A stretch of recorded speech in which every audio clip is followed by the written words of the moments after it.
Olá pessoal, tudo bem? Eu sou o Dr. Leonardo Higashi, endocrinologista e nutrólogo da Clínica Higashi, e hoje nós vamos falar sobre emagrecimento. Então vem comigo!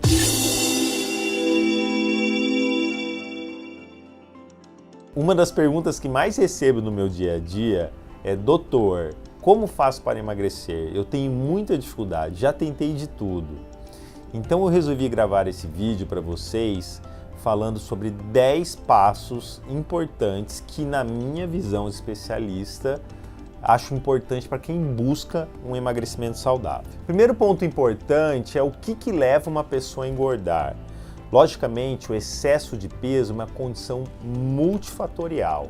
Eu já mostrei esse slide inúmeras vezes em palestras minhas e vídeos, mostrando que existe sim uma tendência genética de excesso de peso associado a inúmeros fatores que fazem a pessoa engordar, como falta de exercício, alimentação inadequada, distúrbio dos hormônios, existem fatores psicológicos, de flora intestinal e até mesmo de medicamentos. Então, o primeiro ponto que eu queria falar com vocês é a respeito sobre déficit calórico. Não há dúvida que o mais importante para emagrecer é a alimentação. Não importa qual dieta que você faça, o mais importante é você fazer um déficit de energia. Ou seja, se você gasta 2.000 calorias, não adianta você consumir 2.000 calorias. Você não vai sair do lugar. Você sempre tem que fazer um déficit energético. Independente da dieta, se a dieta ela for baixa em carboidrato, baixa em gordura, paleolítica, mediterrânea, porém os estudos já mostraram que numa mesma dieta, com a mesma caloria, uma dieta mais baixa em carboidrato é que melhor responde, como esse estudo mostrou, principalmente nos primeiros 6 meses de tratamento. Depois, a tendência a longo prazo é diminuir essa diferença entre as dietas convencionais, mas o importante, com certeza, é o déficit energético. E para eu saber, então, quanto de déficit energético uma pessoa precisa, o ideal é fazer uma avaliação, pelo menos de uma composição corporal, que pode ser feito através de um exame chamado de bioimpedância, e mais precisamente, para eu saber quanto de energia que a pessoa gasta, ela pode fazer um exame chamado de calorimetria, que é um exame que mede, através do consumo de oxigênio e o consumo do gás carbônico, quanto de energia e qual o metabolismo basal da pessoa, ou seja, quanto que ela gasta de energia. Lembrando que quanto maior o déficit calórico, maior é a perda de peso. Porém, também, quanto maior o déficit calórico, maior é a chance, a possibilidade de você também perder massa muscular, o que também acaba tendo uma influência no seu metabolismo. Então, o ideal é você fazer uma avaliação precisa e saber se você é uma pessoa que tem bastante músculo ou pouco músculo, assim podendo determinar o quanto de déficit calórico essa pessoa precisa para ter resultados, então, melhores e duradouros. Falando em déficit calórico, um dos grandes vilões com certeza são as bebidas alcoólicas, o que acaba impedindo que você tenha esse déficit de maneira significativa. Então, tomar cuidado com bebidas alcoólicas. Por exemplo, uma cerveja tem quase 150 calorias. Se você toma 3 cervejas, você tomou 500 calorias somente em cerveja. Isso acaba dificultando muito o seu emagrecimento. Segundo ponto importante é a prática regular de atividade física. Não há dúvidas que o exercício é importante para a saúde e para o emagrecimento. Porém, as pesquisas mostram que para você emagrecer usando o exercício como fonte de emagrecimento, são aquelas pessoas que praticam 1 hora pelo menos 6 vezes na semana.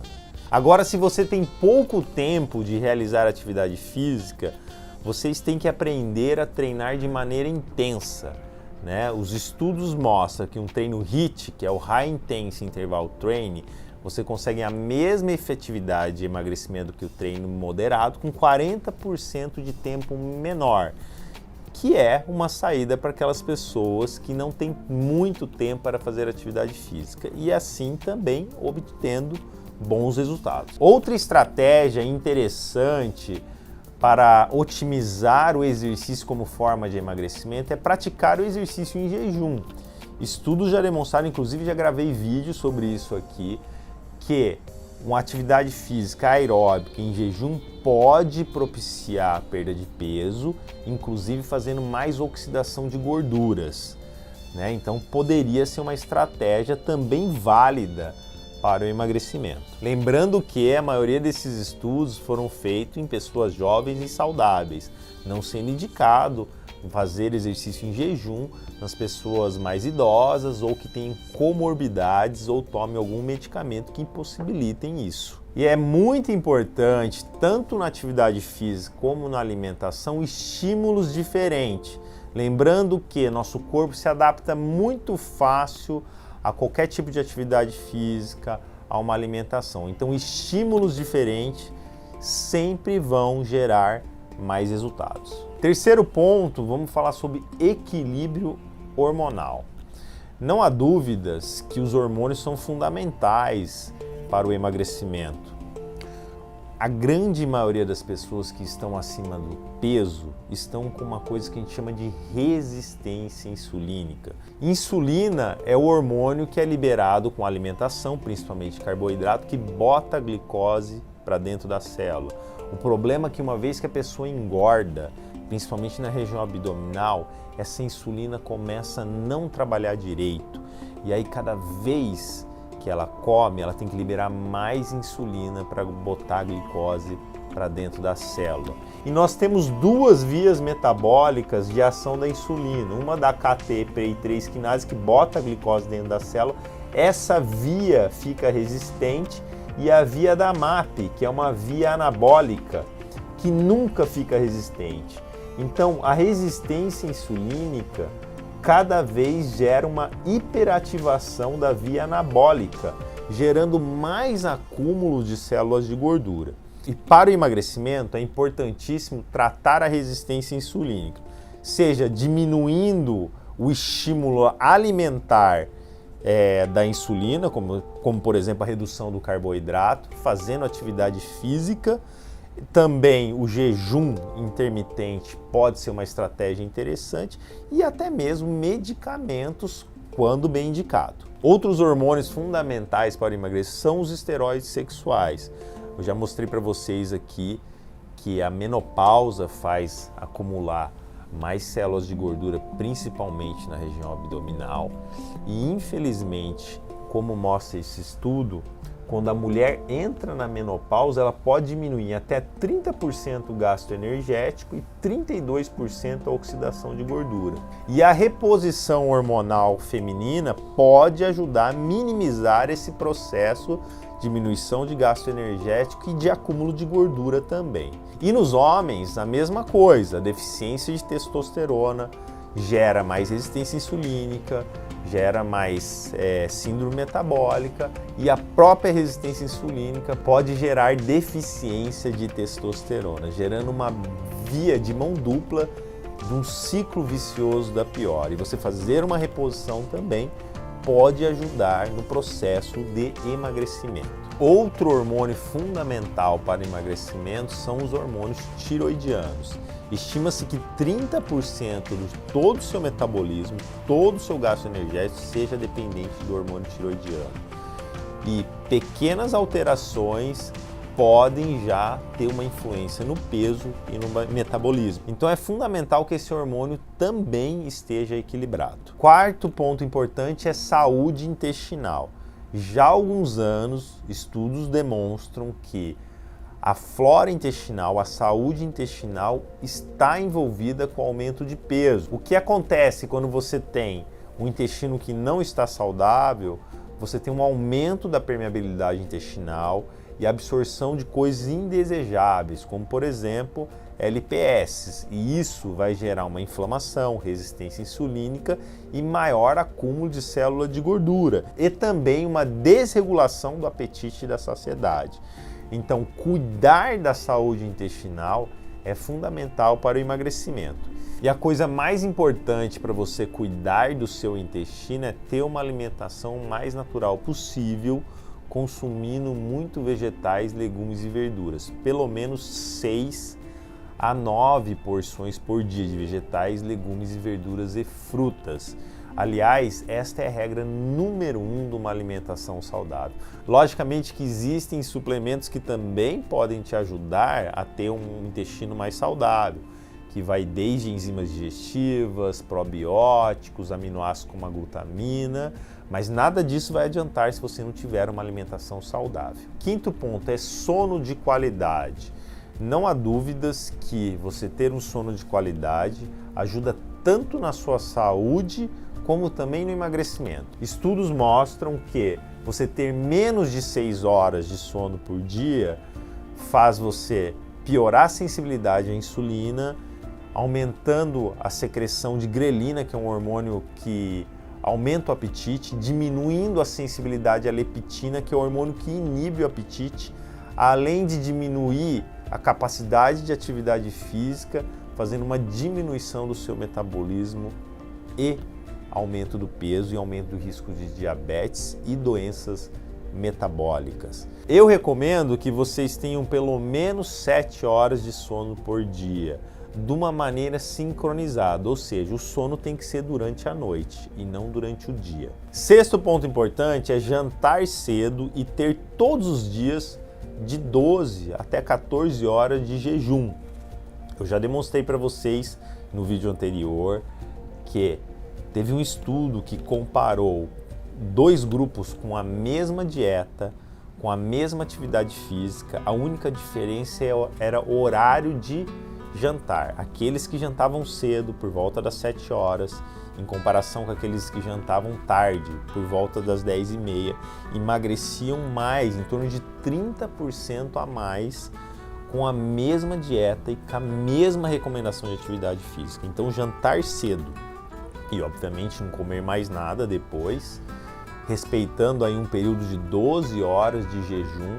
O ideal é 14, que teve estudos que já demonstraram isso, que colocou pessoas obesas com síndrome metabólica e diabetes em 14 horas de jejum, e teve um resultado interessante na perda de peso e na melhora dos parâmetros metabólicos. Aliás, já há algum tempo tem se mostrado que um ritmo biológico sincronizado é aquela pessoa que dorme cedo, janta cedo, come menos à noite, ou seja, menos do que 30% do valor calórico total, acorda cedo. Isso tem um ritmo biológico sincronizado com o dia e isso está associado à saúde. O inverso está associado a doenças metabólicas, inclusive obesidade. Sétimo ponto importante é controle da compulsão e do estresse. Muitas pessoas são viciadas em açúcar. Aliás, estudos já demonstraram que o açúcar pode ser mais viciante que a cocaína. Esse estudo comparou 5 parâmetros de vício e demonstrou que o açúcar empata em 3 parâmetros de vício com a cocaína e consegue ganhar em 2, ou seja, ela consegue ser mais viciante que uma droga, como por exemplo a cocaína. E muitas pessoas são compulsivas e viciadas em açúcar e precisam de ajuda para controlar esse vício. Essa ajuda pode ser desde medicamentosa, com suplemento, com terapia, com tratamentos específicos, porque é muito difícil uma pessoa conseguir emagrecer consumindo grandes quantidades de açúcar. Outra questão importante é o controle do estresse, que hoje em dia está muito frequente, que ele altera o eixo hipotálamo, hipófise adrenal, que faz também a busca por comfort foods, ou seja, alimentos que confortam, rico em carboidratos, que também podem prejudicar o emagrecimento. O oitavo ponto importante é a respeito das toxinas ambientais. Talvez seja o mais difícil de se botar em prática no dia a dia. Nós sabemos que tem várias substâncias tóxicas que estão no nosso dia a dia, como plásticos, conservantes, agrotóxicos, metais pesados, que fazem disrupção do seu sistema hormonal, ajudando ao acúmulo de células de gordura. E para você evitar isso, você tem que ter uma vida limpa, uma vida saudável, uma vida natural, com menos industrializados, comendo comida o mais natural possível e se preocupando com o uso desses cosméticos, desses plásticos, desses enlatados. Ou seja, não é uma tarefa muito fácil, mas eu recomendo que vocês comecem a prestar mais atenção nisso, porque isso, além de ser importante, não só por emagrecimento, é importante para a saúde. O nono ponto importante é de medicamentos. Chequem os medicamentos que vocês estão usando. Existem vários medicamentos do uso comum do dia a dia que podem prejudicar o emagrecimento. Nós podemos citar alguns anticonvulsivantes, alguns antihipertensivos, alguns remédios para ajudar no sono, alguns remédios para ansiedade, até mesmo para alergia. E não estou falando para vocês pararem nenhum tratamento médico, pelo amor de Deus, mas sim para conversar com o seu médico, para saber se esse medicamento que você usa pode estar contribuindo para uma dificuldade maior de emagrecimento. 10º ponto importante é eliminar o efeito sanfona. Estudos já demonstraram que toda vez que você emagrece, o seu metabolismo cai. Se você tem um emagrecimento importante, de mais de 10% do seu peso corporal, vai ter uma queda no metabolismo. Isso é um efeito fisiológico do seu corpo. E toda vez que você reengorda, esse metabolismo ele não volta ao patamar anterior, ele vai voltar um pouco abaixo, parece ser um mecanismo de proteção fisiológica do nosso corpo. Nós temos que lembrar que nossa genética é de sobrevivência. Nós somos os genes com maior capacidade de poupar energia numa eventual falta de comida. Ou seja, o nosso corpo não quer que você perca o seu estoque de gordura, que é a sua reserva numa eventual falta de energia. Então, se você vive no efeito sanfona, cada vez mais vai ficar mais difícil para você emagrecer, porque toda vez que você emagrece e volta a engordar, o seu metabolismo vai ficar pior. Então, daqui para frente, tente o máximo possível manter o peso.